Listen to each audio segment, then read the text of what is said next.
اللہ تعالیٰ نے ایک حد بیان کر دی، فرمایا وَلَن تَرْضَىٰ عَنْكَ الْيَهُودُ وَلَا النَّصَارَىٰ حَتَّىٰ تَتَّبِعَ مِلَّتَهُمْ، فرمایا یہ یہودی اور عیسائی تم سے ہرگز راضی نہیں ہوں گے۔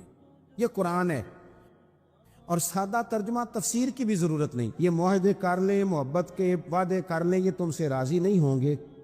کب راضی ہوں گے؟ حَتَّىٰ تَتَّبِعَ مِلَّتَهُمْ، یہاں تک کہ تم ان کے دین کی پیروی کرنے لگ جاؤ۔ میرا جب پہلی دفعہ پاسپورٹ بنا تو میں نے سارا پڑھا، کتابیں پڑھنے کا شوق تھا شروع سے۔ اس کے ہر صفحے پہ لکھا ہے کہ سوائے اسرائیل کے، یعنی آپ پوری دنیا میں یہ سبز ہلالی پاسپورٹ لے کے جا سکتے ہیں، خبردار اسرائیل آپ یہ پاسپورٹ لے کے نہیں جا سکتے۔ یعنی اتنی نفرت کسی ملک سے کہ اس پر لکھ کے چھاپ دیا ہر صفحے پر کہ یہ پاسپورٹ سوائے اسرائیل کے ہر ملک کے لیے کارآمد ہے۔ آپ دیکھیں کہ اتنی بربریت اور اس جیتے جاگتے دیکھتے ماحول میں کہ جس میں ہر چیز کیمرے کی آنکھ دیکھ رہی ہے، اس میں اس قدر زیادہ اسرائیل کی جارحیت، اس کے جواب میں دو تین تازیانے ہیں وہ سمجھنے والے۔ ایک ہے کہ میں کوئی جذباتی بات کروں گا، آپ اس کی تائید کر دیں گے۔ ایک ہے کہ پہلوؤں پر غور کرنے کا وقت ہے کہ اتنے کٹھن ماحول میں بھی اگر مسلم امہ کے لیڈر بیدار نہیں ہو رہے تو آپ کو پس منظر سمجھنا پڑے گا کہ ہم نے نبی پاک کی محبت کے تقاضوں کو نہیں سمجھا۔ حضور سے محبت ہے نا تو پھر نبی پاک کو تو سادہ طرز زندگی پسند ہے، حضور کو تو پسند نہیں ہے۔ اللہ کے محبوب نے تو دعا مانگ کے فقیری لی اللہ تعالیٰ سے۔ آپ کو پتہ ہے جب بندہ بہت زیادہ آسانیوں میں چلا جاتا ہے، بہت زیادہ اس کے پاس سہولیات ہو جاتی ہے، اس کا مرنے کو دل نہیں کرتا۔ خود نبی پاک علیہ السلام نے فرمایا قیامت کے قریب کافر تم پر جھپٹیں گے جس طرح بھوکے لوگ کھانے پر جھپٹتے ہیں۔ حضور کیوں، ہم تھوڑے ہوں گے؟ فرمایا نہیں، تمہیں دنیا سے محبت ہو جائے گی اور موت تمہیں بری لگے گی۔ اتنے بڑے بڑے بنگلے، عالی شان محلات، کس کا چھوڑ کے مرنے کو جی چاہتا ہے معاذ اللہ۔ نبی پاک کی محبت کا تقاضا سمجھو، ایسا نہیں کہ وہاں دولت آئی نہیں۔ حضور تو فرماتے ہیں کہ اللہ نے خزانوں کی کنجیاں میرے ہاتھ میں رکھ دی ہیں، لیکن میں نے عرض کیا مالک ایک وقت روٹی دینا اور ایک وقت کا فاقہ دینا۔ کنجیاں خزانوں کی اللہ نے دی۔ جب تک آپ اپنا طرز زندگی، یہ جو بہت دنیا کا پیار ہے نا، بہت زیادہ مرنے کی ہرس، یہ بہت زیادہ جینے کی ہرس، تو اللہ تعالیٰ نے قرآن پاک میں یہودیوں کا طریقہ بیان کیا کہ وہ کبھی مرنے کی تمنا نہیں کریں گے کیونکہ جینے کی ہرس رکھتے ہیں۔ نبی پاک علیہ السلام کے غلاموں، طرز زندگی جب تک سادہ نہیں ہوتا اور جب تک یہ دنیا کے جھمیلوں سے کسی کو دولت دے کر پیچھے کر دیا جاتا ہے، کسی کو عہدہ دے کر چپ کرا دیا جاتا ہے، کسی کو اقتدار دے کر چپ کرا دیا جاتا ہے، رسول اللہ صلی اللہ علیہ وسلم کے سچے غلام، انہیں ایک بات کی سمجھ آ گئی تھی کہ ہمیں ہمارے رب نے کہا ہے قُلْ إِن كُنتُمْ تُحِبُّونَ اللَّهَ فَاتَّبِعُونِي يُحْبِبْكُمُ اللَّهُ۔ اے محبوب آپ ان سے فرما دیں اگر رب سے محبت کرنا چاہتے ہیں تو آپ کی پیروی کریں، اللہ خود ان سے محبت فرمائے گا۔ جب رب بھی ان کا ہو جائے گا، جب رب بھی ان کا کی محمد سے وفاتوں نے، تو ہم یہ جہاں چیز ہے کیا، یہ لوح و قلم تیرے ہیں، اس کا کیا مطلب ہوا؟ لوح و قلم، قلم لکھتی ہے نا تقدیریں، مقدر فیصلے، تو لوح و قلم تیرے ہیں، اس کا مطلب یہ ہے کہ پھر رب کریم تیرے اوپر فضل کرے گا، اور وہ جن فیصلوں کی امت کو دیانت سے چاہت ہے، اللہ اپنے فضل سے وہ فیصلے فرمائے گا۔ جب تک زندگی حضور کی غلامی کی طرف نہیں جاتی، وہ اللہ تعالیٰ کی تائید نہیں پاتی۔ حضرت عبداللہ ابن حذافہ رضی اللہ تعالیٰ عنہ کو رومیوں نے قید کر لیا تھا، اور جب رومی آپ کو قید کر رہے تھے، پکڑ رہے تھے، جنگ میں کچھ موڑ ایسا آ گیا کہ بظاہر مسلمانوں کے قدم پیچھے ہٹ رہے تھے۔ 1000 آدمی نے، 100 آدمی نے مل کے آپ کے گرد گھیرا ڈالا اور بڑی مشکل سے آپ کو گرفتار کیا۔ جب بادشاہ کے سامنے لے گئے نا، تو بادشاہ سے اس کا سپہ سالار کہنے لگا کہ بندہ ضائع کرنے والا نہیں۔ یہ بات سمجھیں آپ، ہماری طبیعت کے مطابق جو بندہ پورا نہیں اترتا ہم ضائع کر دیتے ہیں۔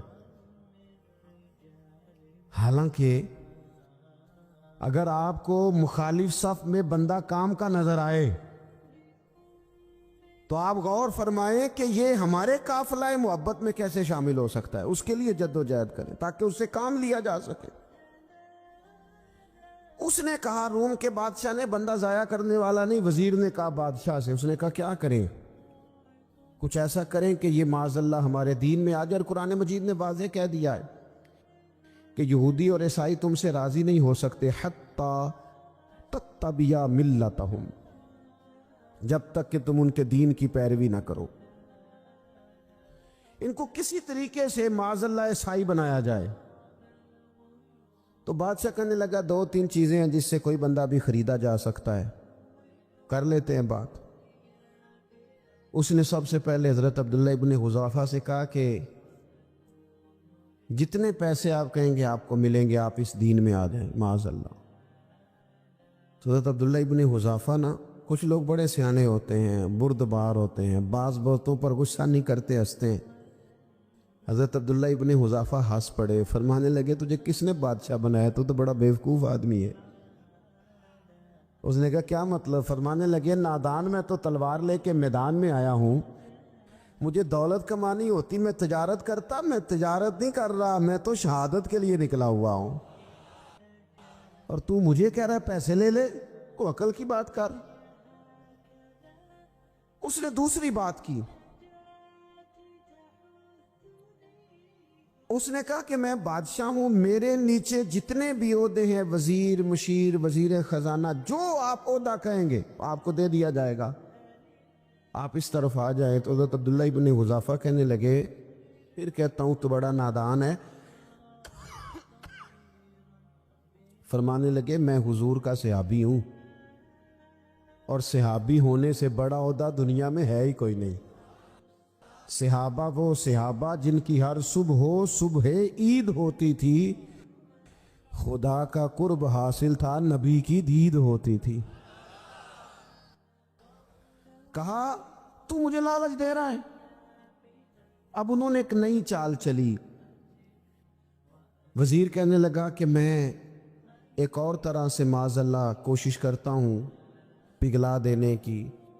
آپ اندر کمرے میں قید تھے تو وہاں ایک خاتون کو بنا سوار کر بھیج دیے گا۔ دوستو یاد رکھنا، تگڑا اور مضبوط جوان پتہ کون ہوتا ہے؟ جس کی نظریں پوری طرح اس کے کنٹرول میں ہوں۔ یہ علامت جوانی ہے۔ جس آدمی کا پوری طرح، 2 لوگ دنیا میں کبھی کوئی کارنامہ سر انجام نہیں دے سکتے، ایک جو حرام کھاتا ہو، ایک جس کی نظر ناپاک ہو۔ محمد بن قاسم جب یہاں آئے تھے نا، تو ایک دن بڑے پریشان تھے، تو ایک بزرگ کہنے لگے آپ کیوں پریشان ہیں؟ کہنے لگے راجہ دہر سے مقابلہ ہے، اور ہماری فوج تو سندھ کے رستے بھی نہیں جانتی، زبان بھی نہیں جانتی، لڑیں گے کیسے؟ 2-4 دن کے بعد ان بزرگوں کی دوبارہ محمد بن قاسم سے ملاقات ہوئی تو بڑے خوش تھے۔ کہا اب آپ کیوں خوش ہیں؟ کہنے لگے وہ میرا مقابلہ نہیں کر سکتا، میں نے تحقیق کر لی ہے۔ کہا کیوں؟ کہنے لگے نظر کا گندہ ہے، اور جو نظر کے گندے ہوتے ہیں وہ میدانوں میں ٹھہرا نہیں کرتے۔ میدان کے لیے نکلنے کے لیے پاک جوانی کی ضرورت ہوتی، تطہیر مزاج ہونا ضروری ہوتا ہے، پاکیزہ افکار اور سچی اور سچی ستھری سوچوں کا ہونا ضروری ہوتا ہے۔ اس لیے فرمایا کہ میرا مقابلہ نہیں کر سکتا۔ حضرت عبداللہ ابن حذافہ کمرے میں تھے، تو وزیر کی بیٹی اندر سجی سنوری پہنچ گئی. جیسے ہی آپ نے اس کفر کی چال کو دیکھا تو تیمم کر کے نفل شروع کیے. وہ ساری رات بیٹھی رہی. رب کا بندہ ساری رات عبادت کرتا رہا. عبادت بڑا سہارا ہے, مصلی بڑا سہارا ہے اللہ کے بندوں. صبح دروازہ کھولا, وزیر نے اپنی بچی سے پوچھنا چاہتا تھا رزلٹ کیا نکلا, تو کہنے لگی پیچھے ہٹ جا, اب تیرا میرا تعلق کوئی نہیں, میں نے نبی پاک کا کلمہ پڑھ لیا. اس نے کہا میں نے بھی زمانہ دیکھا ہے, پر یہ کیا لوگ ہیں کستوری کے بنے ہوئے, سندل سے دھلے ہوئے, کہ میں ساری رات کمرے میں رہی اور 100 اور 1000 آدمی جس جوان کا مقابلہ نہ کر سکے, اتنا طاقتور جوان کمرے میں رہا اور اسے نظر اٹھا کے نہ دیکھا. او کچا رنگ للاری والا جڑا چڑھدا تے لیندا رہندا ہے, اے عشق تیرے دا رنگ محمد چڑھیا پھر نہیں لیندا. سبحان اللہ. نے کہا ایک دفعہ نظر اٹھا کے نہیں دیکھا, کمال ہو گئی. اتنے بڑے لوگ, اتنی بڑی سعادت مندی, فیروز بختی, معاملہ فہمی, حد ہو گئی. اللہ اکبر. دوستو, بادشاہ جب پوری طرح ہار گیا نا, اسے کہا مار دو. تیل گرم کیا ایک کڑاہی میں, اور جب آپ کو اس میں ڈالنے لگے تو آپ کی آنکھوں میں آنسو آ گئے. بادشاہ کا خیال ہوا شاید نرم ہو گئے ہیں. کہنے لگا روئے کیوں؟ فرمانے لگے سوچتا ہوں جان ہی ایک ہے, کتنا مزہ ہے اس کی راہ میں جان دینے کا, کتنی لذت ہے اس کے نام پر مرنے میں, کتنا لطف ہے. جے تو چڑھیا اتے دار بھی نہیں, تے جے تو وکیا عشق بازار بھی نہیں, تے ایڈا سستا سودا پیار بھی نہیں, تے ایڈا سستا لبدا یار بھی نہیں. کئی جنگل گانے پیندے نی, کئی دوزخ لنگنے پیندے نی, جے وہ اس ملوں بھی مل جاوے, ایدوں سستا ہور بپار بھی نہیں. تے کچھ سمجھ نہ آوے لوکاں نوں وہ کادے نال شہید کرے, وٹھی یار دے ہتھ تلوار بھی نہیں, پر او دا خالی جاندا وار بھی نہیں. کہنے لگے ایک جان ہے نا, تو دل کرتا ہے ہزاروں ہوتی تو ایک ایک کر کے محبوب کے نام پہ قربان کرتا, جب میرے پاس ہے ہی ایک, کروں کیا؟ حضرت عبداللہ ابن حذافہ رضی اللہ تعالیٰ عنہ جب روئے اور بادشاہ نے یہ بات سنی, تو بادشاہ اٹھ کے کھڑا ہو گیا, سارے وزیروں مشیروں کو کہنے لگا تم نے کہا تھا نا بندہ ضائع کرنے والا نہیں, یہ بھی ضائع کرنے والا نہیں. کہنے لگا میرا ماتھا چومو, تم جیسے لوگوں کو قتل نہیں کرنا چاہیے, آزاد کرنا چاہیے. عزیز, اپنی زندگی سے نا یہ بہت زیادہ ہرس, ہوس, طمع, اور یہ کسی بات کی بھی ہو, ہرس صرف پیسوں کی نہیں ہوتی, شہرت کی بھی ہوتی ہے. یہ بیماری انسان کو اقتدار کی بھی ہوتی ہے, تعریف کی بھی بیماری ہوتی ہے. یہ سارے نقص ہوتے ہیں لوگوں کو, اور معاذ اللہ بعض جبوں کبوں کے اندر بھی ہوتے ہیں, وہاں بھی پنپتے. اپنی زندگی جب تک اس سادگی میں نہیں لاؤ گے جو رسول پاک نے عطا فرمائی ہے, جب لوگ آسانیوں میں پوری طرح الجھ گئے تو پھر وہ دور ہوئے اور کفر چڑھ گیا. دوسری بات, اللہ کے محبوب صلی اللہ تعالی علیہ وسلم کی محبت ہم سے تقاضا کرتی ہے کہ ہم اس مشن کے لیے کام کریں جس مشن کے لیے رسول پاک نے کام فرمایا ہے. ہم سارے کام بڑے مضبوطی سے, سوچ سمجھ کے, تدبر سے, حکمت سے, تقاضوں کو مد نظر رکھتے ہوئے کرتے ہیں. سارے کام, دین کے کام میں ہمارا مزاج نہیں ہوتا. او ہو جائے گا جی, آپ بسم اللہ پڑھیں جی, شروع کریں جی. آپ تقاضوں کو سمجھیں, چیزوں کو دبائیں نہیں, چیزوں پر غور کریں. کسی کے ذہن کی سطح پر سوال ابھرتا ہے, اس کا تسلی بخش جواب دیں. اپنی زندگی میں دین کے کام کے لیے اپنے آپ کو وقف کریں, اور دین کے کام کے بہت سارے پہلو ہیں. ہزاروں لوگوں کو قرآن پاک ٹھیک پڑھنا نہیں آتا، ہزارہا لوگ ہیں جو قرآن مجید کے مطالب سے آگاہ نہیں ہیں، دین کی بنیادی ضروریات سے لوگ نابلد ہیں۔ میں آپ کو کس طرح یہ بات سمجھاؤں کہ ہزاروں کی تعداد میں طلاقیں اس لیے ہوتی ہیں کہ مردوں کو طلاق کے مسئلے نہیں آتے، انہیں پتہ نہیں ہے کہ مجھے حقوق زوجین کے معاملے میں کیسے چلنا۔ ڈھیر سارے گھروں میں تباہی اس لیے ہے کہ تربیت اولاد کا دینی منہج ہمیں نہیں پتا۔ اپنا حصہ ملائیں دین کے کام میں۔ ایک آدمی کو اگر تو نمازی کرنے میں کامیاب ہو گیا، تیری زندگی بدل گئی۔ وہ دین بیزار لوگ جو ہمارے بیچ بیٹھ کے ہماری نوجوان نسل کو پگڑی اور داڑھی کا نام لے کے بنیادی طور پر دین سے دور کرتے، ایسے نوجوانوں کو دین کا پیغام محبت دے کر دین کے قریب کرنا ہماری ڈیوٹیوں کا حصہ ہے۔ ہمیں ذمہ داری کا احساس کرنا پڑے گا، ہمیں یہ خاص قدم اٹھانا پڑے گا، توجہ دینی پڑے گی۔ مساجد، مدارس، میں آپ سے عرض کروں، اتنی ڈٹ کے مخالفت ہوتی ہے نا مدرسوں کی، اتنی ڈٹ کے۔ میں ادارہ چلاتا ہوں، اس کے چلانے میں جو مشکلات ہیں وہ تو ہم بتا نہیں سکتے آپ کو، اس لیے کہ میری قوم، میرا اس قوم سے تعلق ہے جو نعت خواں امیر کرنا چاہتی ہے، مدرسے نہیں۔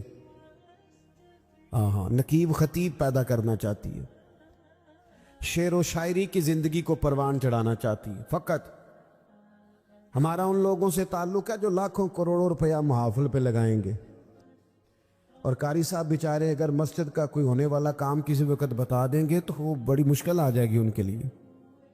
یہ کیسے ہو سکتا ہے، آپ نے یہ ڈیوٹی بتا دی؟ مدارس، اور جتنا اہم رول دین کو پھیلانے میں مدارس اسلامیہ کا ہے، اتنی زبردست، لوگوں کا خیال ہوتا ہے میری طرح کے لوگ شاید کام کرتے ہیں، ڈیوٹی کرتے ہیں۔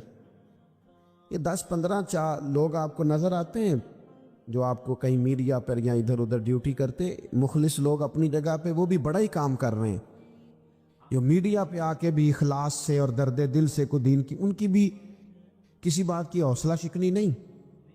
لیکن ہزارہا اساتذہ جو مدارس میں بیٹھ کے پڑھاتے ہیں، انہوں نے وہ سارے لوگ تیار، آپ سمجھ نہیں سکتے کتنا بڑا کام۔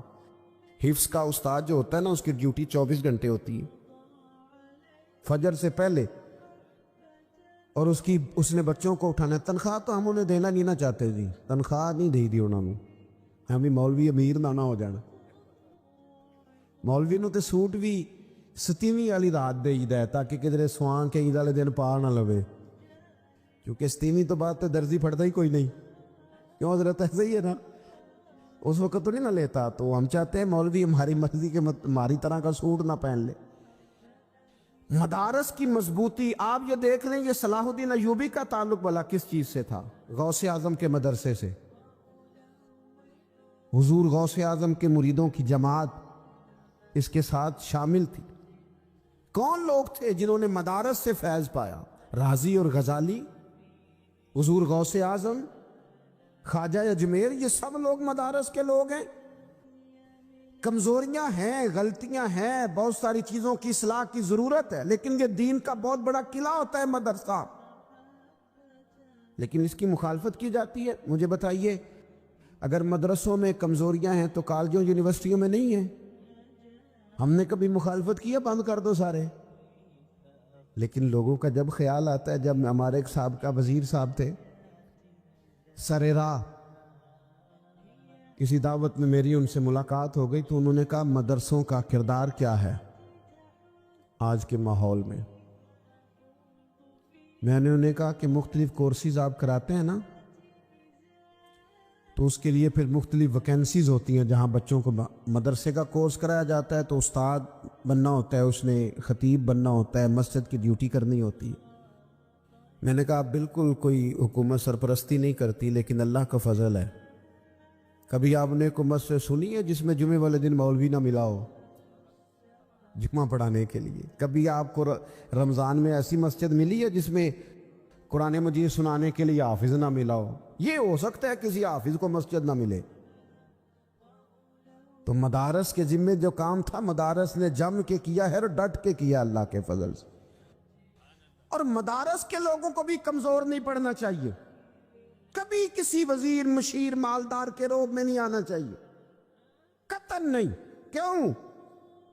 کہ یہ وہ عظیم لوگ ہیں رسول اللہ صلی اللہ علیہ وسلم کے دین کے غلام، کہ ابھی ایک لفظ نہیں پڑا ہوتا الف با تا سا، پہلے دن گھر سے نکلتے ہیں تو حضور فرماتے ہیں اللہ کے فرشتے ان کے پیروں کے نیچے پر بچھا بھی دیتے ہیں، پہلے دن اتنا بڑا اعزاز ملتا ہے۔